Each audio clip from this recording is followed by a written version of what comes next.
This video was recorded in front of a live virtual audience. Letty, you're live on YouTube. Welcome. Oh my goodness. How's it going? Wow, I can't believe it. I'm so excited to be talking to you. Oh, likewise. Finally, we get to talk. Tell me everything. Tell me all the secrets.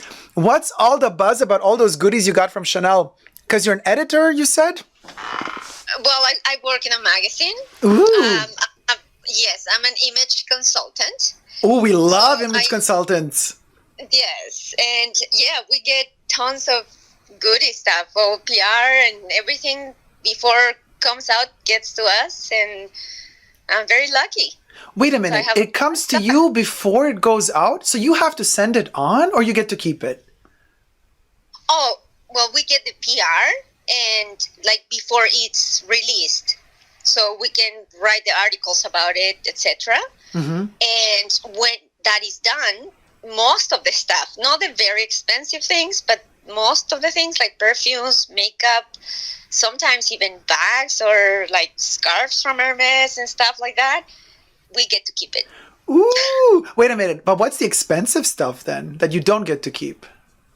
Well, bags, like they're soon to be released. For example, Louis Vuitton or Chanel, we have to return them. So we just get them on a loan for a shooting, but then we have to bring them back. Wow. Yeah, but we get a lot of good stuff. Remember that, sorry, the sirens are passing by because I'm right at the window on my street. Excuse. No, it's cool. I like it. Yeah, the big town, the Big Apple. Yes. Oh, my goodness. Oh, very loud. Sorry, guys. I live for this. Okay. Well, remember Hermes a couple of months ago released those scarves that were normally the print comes in both sides, but this time they cut it like in half, and then a different print came on the other side. We got those scarves first before anyone else, and I'm guessing other magazines and other agencies got them too, but that's just an example. And then Hermes just says, yeah, keep it. Oh yeah, the scarves, yes. And the big editors and publishers, they get bags, like real bags from Louis Vuitton. And that whip that you said from Hermes that you have, yeah, we got that. Yeah, we got that for free. I got one with the orange leather. Mine is blue.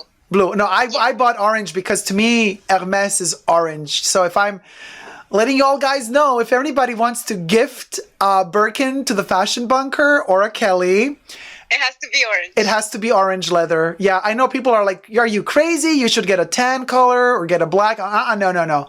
I want orange with gold hardware. That's what I want. And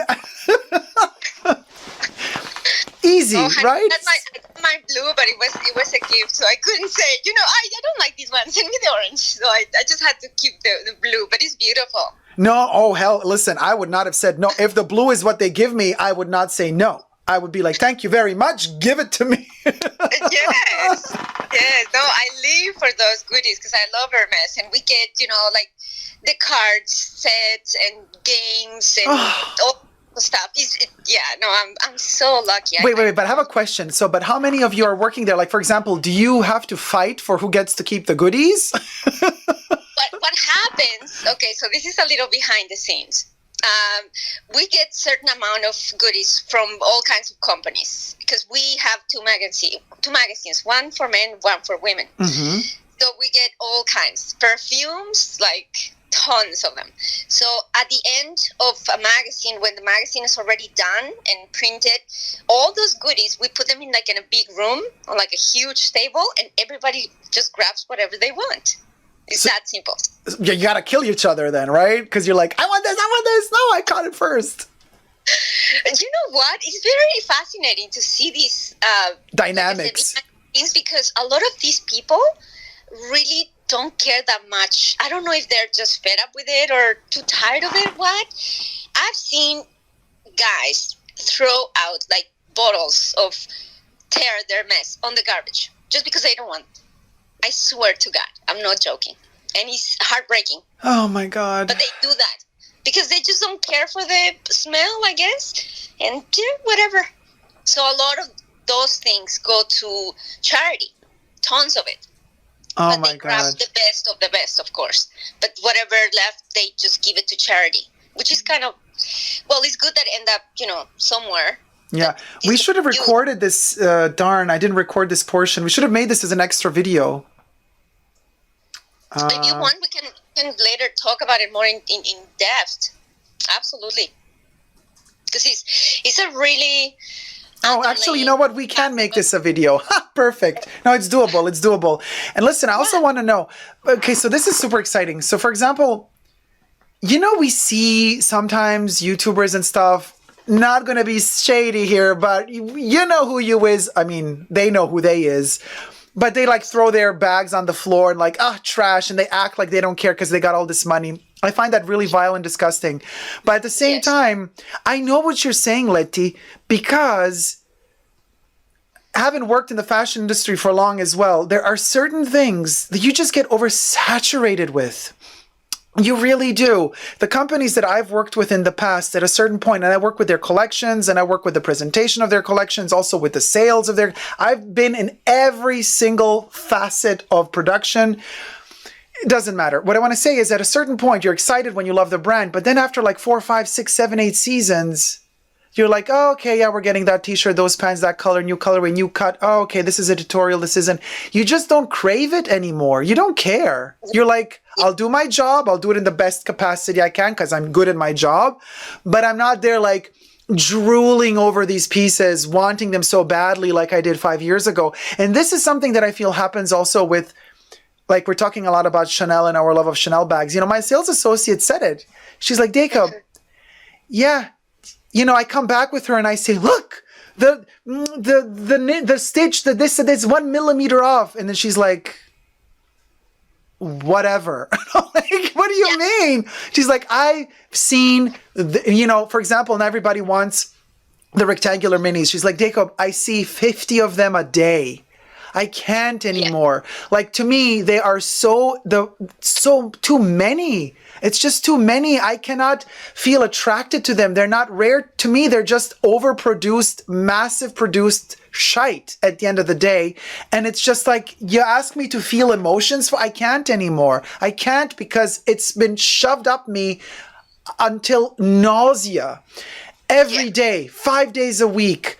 50 bags a day, churning them out, whether it be the rectangular, the double fly, So they are desensitized. And I understand what you're saying, that your colleagues, they also might be after the 50th time, Hermes sends them terre d'Hermes. I'm like, girl, I can't smell it anymore. Yeah, I think it's the oversaturation of everything, and I think that's a fault also of our generation where we live now.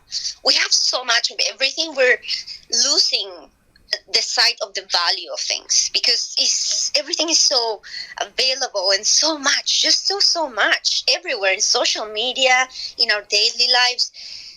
My background is in economics, so we have there's this. Oh, like my mom. My mom comes from economy. Oh, really? That's amazing. Yes, she studied economy as well. Yeah. Wow. So there's this thing called the law of scarcity, and scarcity adds value to everything.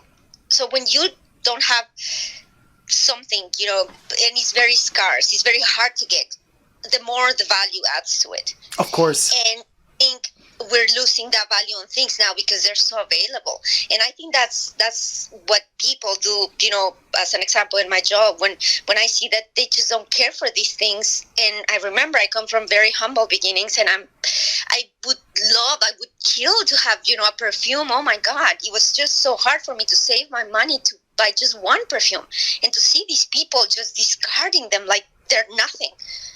It just breaks my heart. But like I said, it's very much of this generation of the time that we live now, that everything is just so available, so easy, so disposable. We're losing the sense of value in things, in everything, even with nature. Don't you Oh, think? totally. With nature, we've lost touch completely. But coming back to your point about losing the sense of value of everything, Oscar Wilde said it best, and we're talking Oscar Wilde, an author who already, gosh, is he almost, how long ago did he die? Even 100, no, not 100 years ago, but, we're talking olden days. He wrote, "Today we know the price of everything, but we know the value of nothing." Absolutely. Yeah. Absolutely. And I think we, as a society, I think we're lacking and we're losing that touch, with the value of things, even the value of the most simple things. I think these times now have given us the chance to reevaluate a little bit what is important. And I think it's for us, our community that is so smart and amazing. We are different. We know the value of things because we put so much emotion into it. I think that's the key word. It's the emotion and the heart. We put the heart into it. And, Coco Chanel also always said, she said the best things in life are free, like a sunset, a beautiful sunset that nature just gives you as a gift. It's for free. Yes. And it's the most magical miracle that happens, like seeing all those lights go and the sun. It's incredible. But she also said, but the second best are very expensive. And this is also something to kind of realize. But then, brands working with the artificial limitations of availability of products. It's all, and I keep saying this on my channel, you guys, it's all marketing strategy. Yeah. Supreme saying, "Oh, collab with Louis Vuitton, super limited." They do it on purpose because, just like Letty said, when the audience, the masses, the consumers get the bug in their ear and the brand tells them it's very limited, you probably won't stand a chance at buying it. And well, that's when they trigger you to want to buy it. Had they told you that their Supreme disgusting looking keepalls were produced 5,000 times for every boutique, nobody would want them. People just want them because they're rare. It's the scarcity that makes you desire a piece, and has nothing to do with the quality of the piece, with the legacy of the piece, with the durability of the piece, with the history of the nothing. It's just with the mind manipulation of that desirability. And this is ultimately one of the biggest reasons. Sure, I like the shape of the Kelly bag. Yes, I like the shape of the Birkin, but God damn it, I actually hate the artificial strategy Hermes built in to the system of saying you can't just walk into an Hermes boutique and ask for a Kelly. No, this is very rare. Yeah, guys, it's not rare. Yeah. You got the right connection. They're going to open the back door. There's 50 different colors to choose from. It's all available. It's just built up so that they can manipulate you to get more of your money. I'm so sad to hear all these YouTubers talking about, in particular from Asia and Australia. It's so saddening to me. They're talking about desiring these Birkins and Kellys, and they say, and they even like to justify the fact that they're being manipulated into spending more money than they should.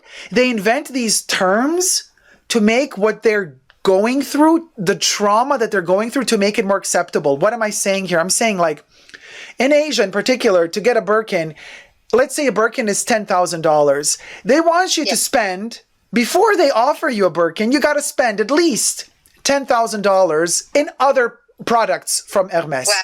You got to build your store credit with one sales associate, because that one sales associate has to fight for you with their manager to get you a Birkin or a Kelly. What the F and F? So you got to be there begging like a little mouse, like, here, I'm going to buy a bracelet today. Tomorrow I'm going to buy a perfume.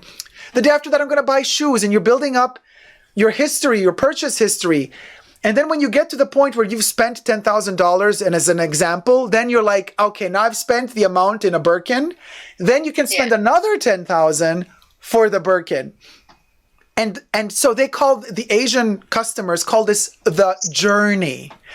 I'm like, bitch, what? You're making it sound like it's a cult. It's like a cult that you've joined, and like, I'm on my second journey towards my second Birkin, and my journey up until now has been like this. And then they describe their journey. I'm like, girl, call it what it is. It's brainwashing you into spending a ridiculous amount of money before they even allow you to spend an even more ridiculous amount of money on a bag that is artificially kept rare.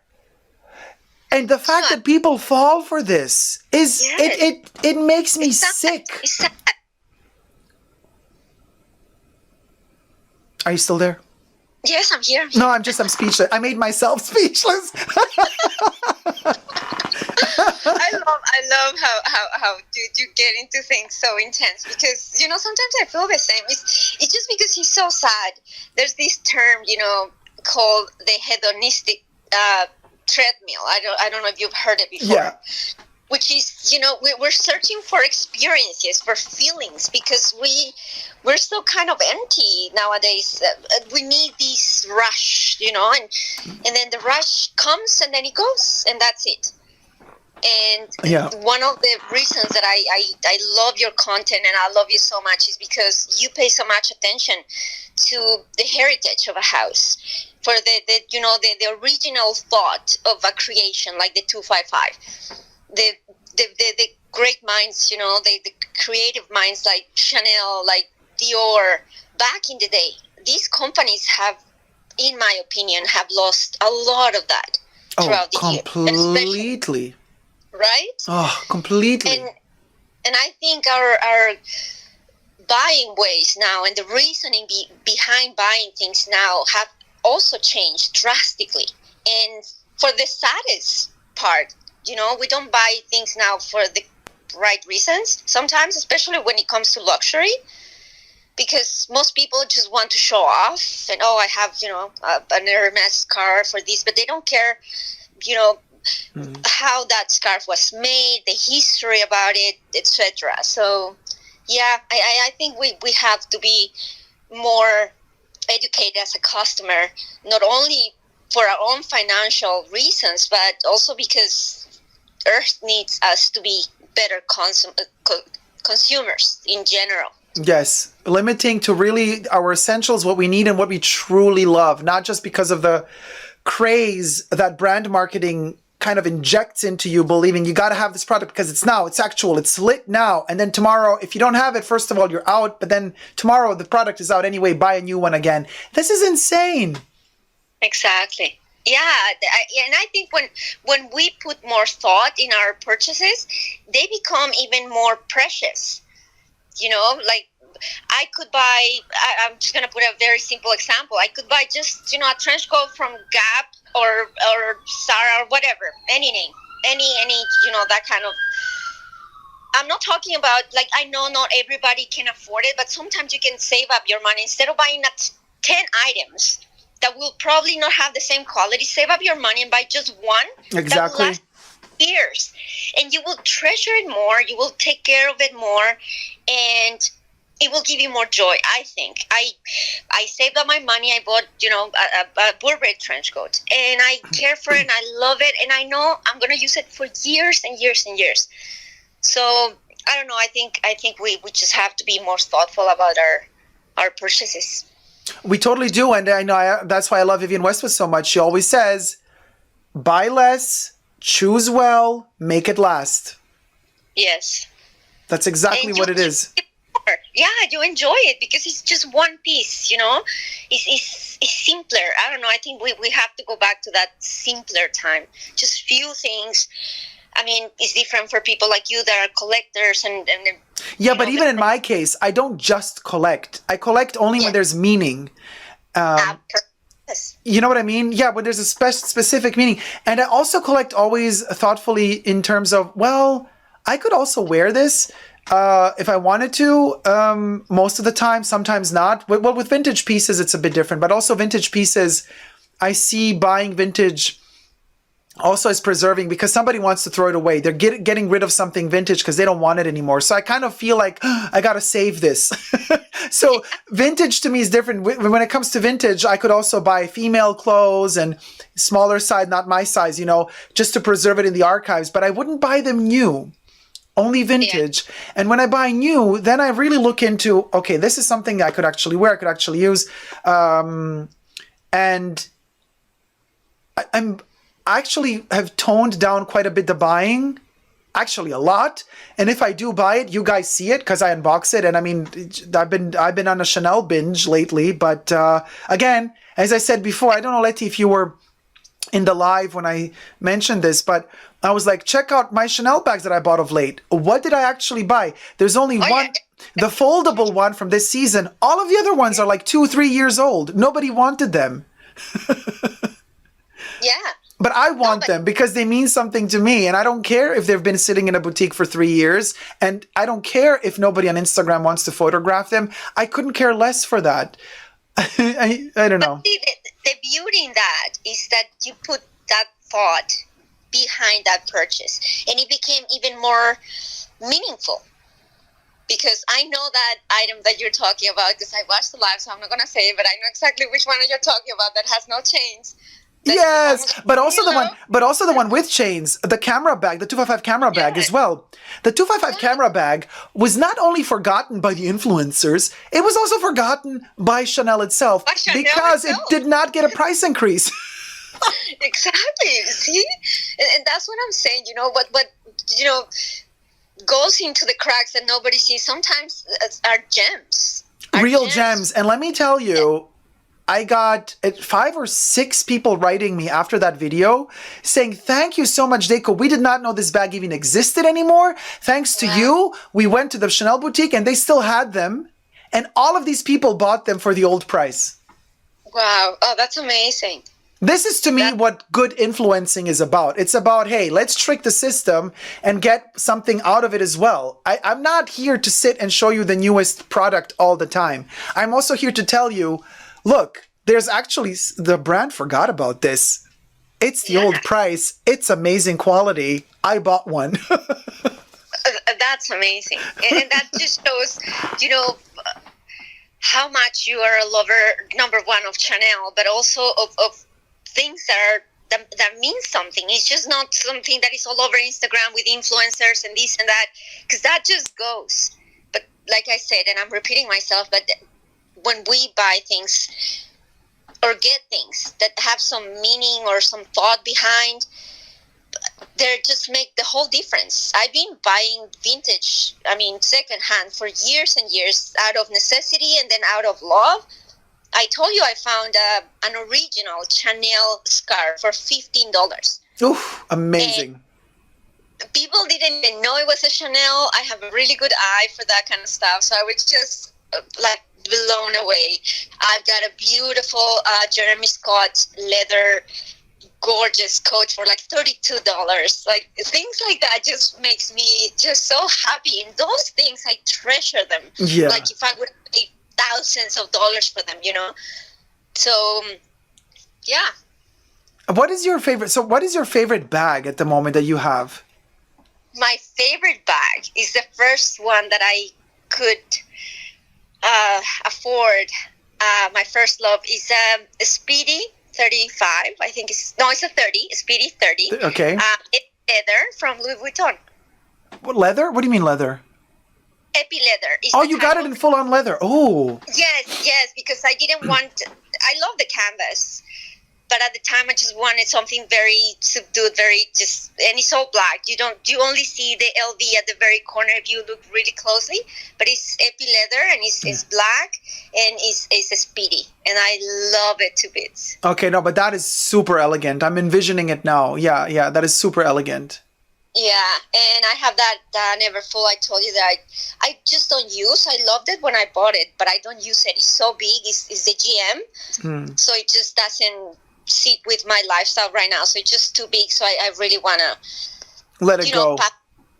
Someone, that's going to love it very much. And my second one, I have a Lindy from Hermes. I have I don't know the size. I think it's 25, but it's a Lindy. Yeah, what color? Blue. Oh, that's interesting, in blue. Yes.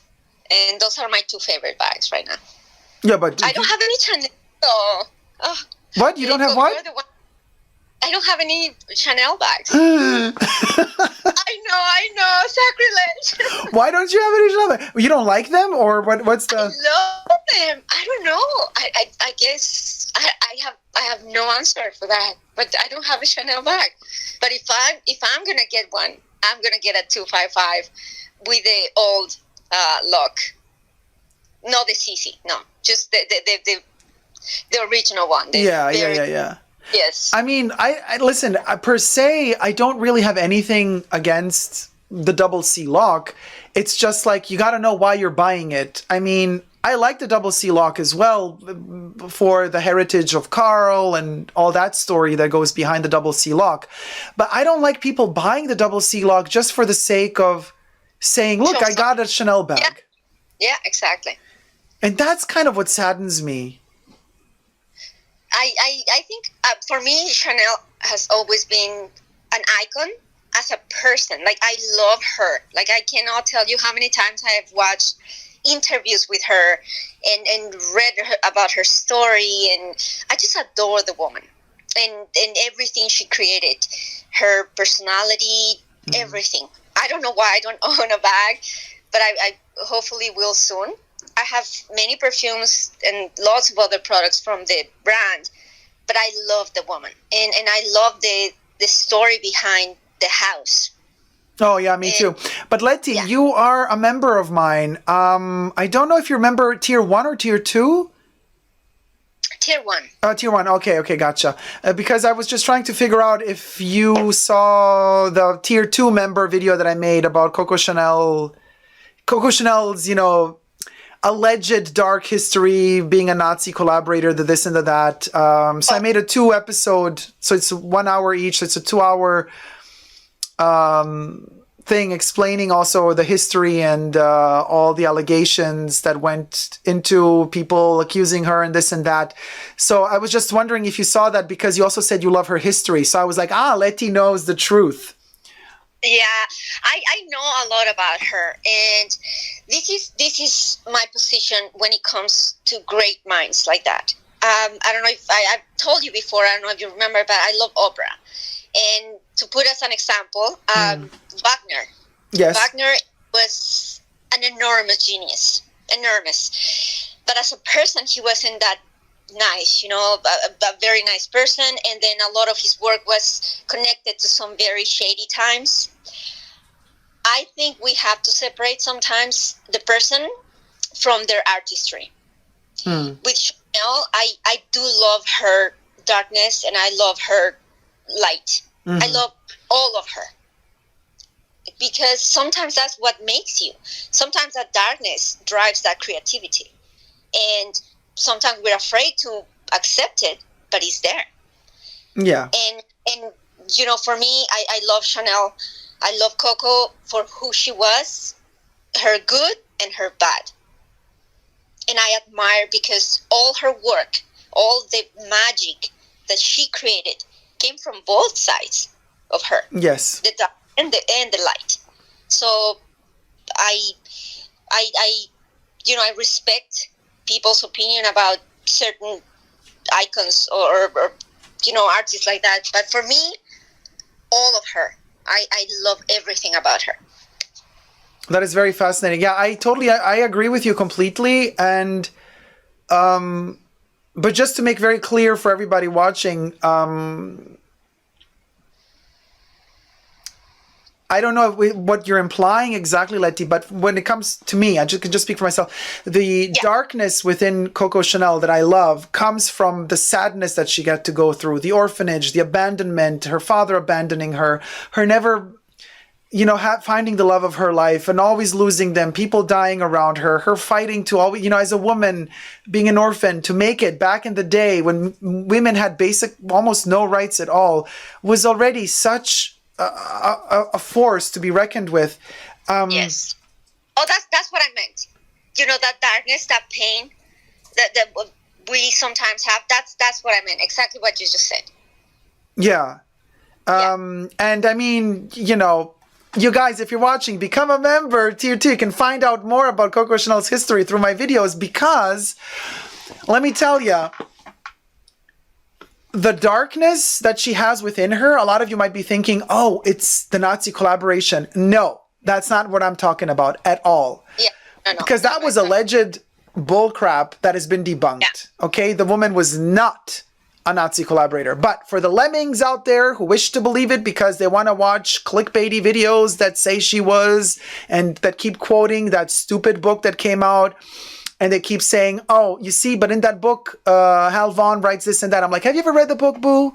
You haven't even read the book. All you have done was quote those 2 quotes that people keep posting, copy and pasting all the time. And all these people like lemmings fall off the cliff saying, oh my God, it's terrible. She's this and that. I'm like, don't take for granted what you hear online. Just because some idiot is making a clickbaity video about this poor woman, about his poor woman's legacy, and you believe it just because some idiot says it. Like, do some research yourself and learn, and then figure out what really happened. And this is something fascinating. I mean, I have like over 50 books in my library on Chanel. I've made a couple of videos on the Chanel books that I have, and the library just keeps growing. So I've read the pros, the cons, all the people bashing her, all the people praising her. The truth usually lies somewhere in between, as they say. But one thing is true. She was not a Nazi collaborator. And her darkness, which she had a ton of inside of her, came from certain pains and struggles in her life that she had to endure till her dying day. If you knew, I mean, if you check out those 2 videos I made for Patreon and my members, tier 2 members, I touch base on all of the pains she went through. It's heartbreaking. I could hardly get through those videos without crying, because you realize the amount of pain she was in till her freaking dying day. And she kept it to herself, as stoic as possible. She did not push it onto others. She dealt with her own shit, with her own misery, till her dying day. That, to me, is somebody to look up to.